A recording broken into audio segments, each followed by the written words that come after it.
চাওক অবৈধ মিয়া বাংলাদেশী মানে হৈছে চুৰ ডকাইত নকল সোণ ড্ৰাগছ নকল পইচা সকলোতে তেওঁলোকে জড়িত য'তে লগ পাম নকল সোণৰ বেপাৰীক হালোৱা আচাৰি আমি বনাবলৈ দি দিছোঁ ইতিমধ্যে তেওঁলোকক খেদি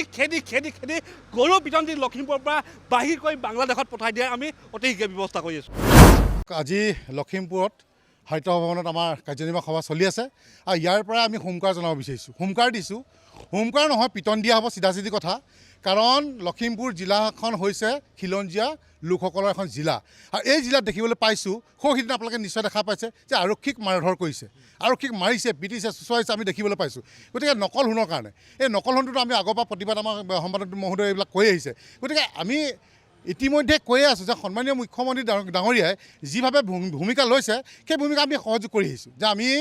অবৈধ বাংলাদেশী মিয়া খেদাৰ ক্ষেত্ৰত মুখ্যমন্ত্ৰীৰ লগত আছোঁ এতিয়াও কৈছোঁ আছোঁ গতিকে এটাই কথা যে আজি লখিমপুৰখনত দেখিছে চুকে কোণে মিয়াই ভৰি পৰিছে গতিকে ইয়াত উচ্ছেদ হোৱা নাই আমি দেখিবলৈ পাইছোঁ যেনেধৰণৰ উচ্ছেদ হ'ব লাগিছে তেনেধৰণৰ উচ্ছেদ হোৱা নাই আৰু উচ্ছেদ চলোৱাৰ লগতে বিতৰণ কৰিব লাগে কাৰণ কেলৈ চাওক অবৈধ মিয়া বাংলাদেশী মানে হৈছে চুৰ ডকাইত নকল সোণ ড্ৰাগছ নকল পইচা সকলোতে তেওঁলোকে জড়িত আজি গৰু চুৰ পৰ্যন্ত তেওঁলোকে জড়িত গৰু চিণ্ডিকেটৰ লগত তেওঁলোকে জড়িত গতিকে আমাৰ দেখিছে যে মুখ্যমন্ত্ৰী ডাঙৰীয়া দেখিবলৈ পাইছোঁ যে আমাৰ গু কটা বা গু ছাপ্লাই দিয়া সম্পূৰ্ণ বন্ধ কৰি ৰাখিছে কিন্তু আমি দেখিবলৈ পাইছোঁ যে ইয়াত সম্পূৰ্ণ এতিয়া অবৈধ মিয়া বাংলাদেশী জড়িত হৈ পৰিছে দেখিবলৈ পাইছোঁ আমাৰ খিলঞ্জীয়া লোক শেষ হৈ গৈছে কাৰণ আমাৰ মাটি বাৰী এৰি পলায়ন কৰিবলগীয়া হৈছে এনেকুৱা পৰিস্থিতি তেওঁলোকে কৰি দিছে কাৰণ কেলৈ যদি আজি আমাৰ যদি অসমীয়া গাঁও এখন আপুনি দেখিব যদি তাত যদি 100 ঘৰ আছে দেখিব মনে আহিব ক'ৰবাত মিয়া ঘৰ তাত বহি বহাৰ লগে 100 পৰা 200 পৰা 300 তেওঁলোকে একদম মানে মেটেকা যেনেকৈ বাঢ়ি যায় তেনেকৈ তেওঁলোকে বাঢ়ি গৈ থাকে গতিকে এইটো একদম সময় এইটো সুযোগ আমাৰ অসমীয়া লোকসকল জাগিব হ'ল কাৰণ কেলৈ এইটো কাৰণে আমি ক'ব বিচাৰিছোঁ বুলি নহয় আমি দেখিবলৈ পাইছোঁ যে আমাৰ অসমখন ৰখাতলৈ গৈ আছে যদি অসম বচাবলৈ হয় অসমে জাগিব হ'ল গতিকে আমি এটাই কথা চৰকাৰক কৈছোঁ চৰকাৰ আগতো কৈছিলোঁ যে আপোনালোকে পুলিচ প্ৰশাসনৰ লগতে আমাৰ অসমীয়া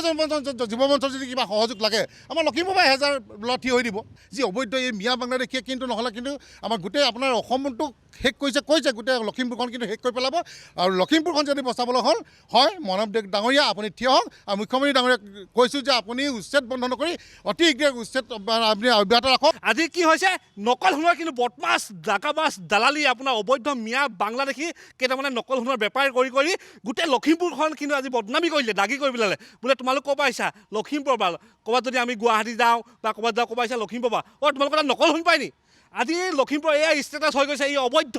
মিয়াবোৰৰ কাৰণে এই অবৈধ মিয়া দালাল দগাবাজবোৰৰ কাৰণে সেয়ে অসমীয়া জনসাধাৰণে এতিয়া আৰু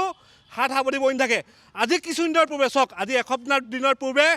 নকল সোণৰ বেপাৰীয়ে আমাৰ অসম আৰক্ষীক হাত দিছে সেয়াই প্ৰথম নহয় কিন্তু ইয়াৰ আগতেও আপোনাৰ যেতিয়া আপোনাৰ লকডাউন আছিলে তেতিয়াও নাও বৈছে আৰক্ষী থানাৰ বিষয়া গাড়ীত কিন্তু শিলগুটি মাৰিছে হাত দিছে নকল সোণৰ বেপাৰীয়ে আজি মূৰত উঠি গ'ল সেয়ে মাননীয় মুখ্যমন্ত্ৰী মহোদয় আপোনাক অনুৰোধ জনাইছোঁ আৰু অসমৰ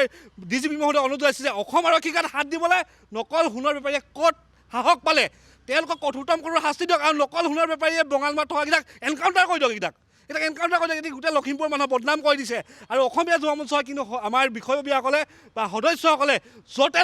লগ পাম নকল সোণৰ বেপাৰীক হালোৱা আচাৰি আমি বনাবলৈ দি দিছোঁ ইতিমধ্যে তেওঁলোকক খেদি গৰু পিটন দি লখিমপুৰৰ পৰা বাহিৰ কৰি বাংলাদেশত পঠাই দিয়াৰ আমি অতি শীঘ্ৰে ব্যৱস্থা কৰি আছোঁ